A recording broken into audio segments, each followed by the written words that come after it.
So how does China see the future of peacekeeping operations around the world?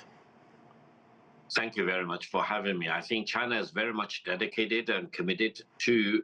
promoting the peacekeeping forces of the United Nations,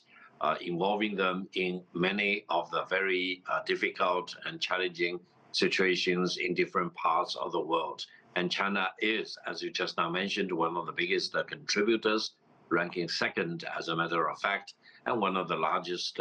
contributors of forces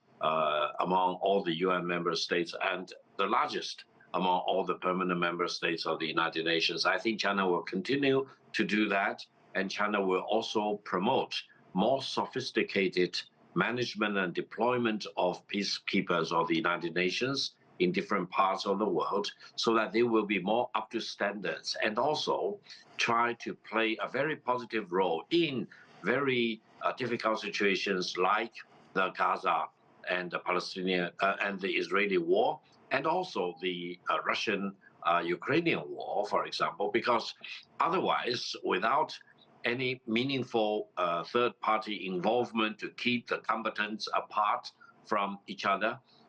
bring an end to the war and saving lives, especially women and children, then I think the world will be not as good as what all of us want to have it. Therefore, I think the United Nations peacekeeping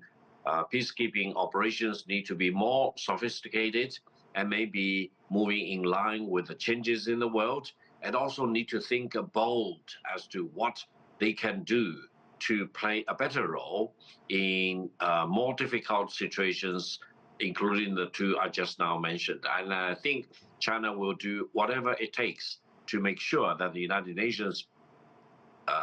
peacekeeping forces will have a more meaningful role to play.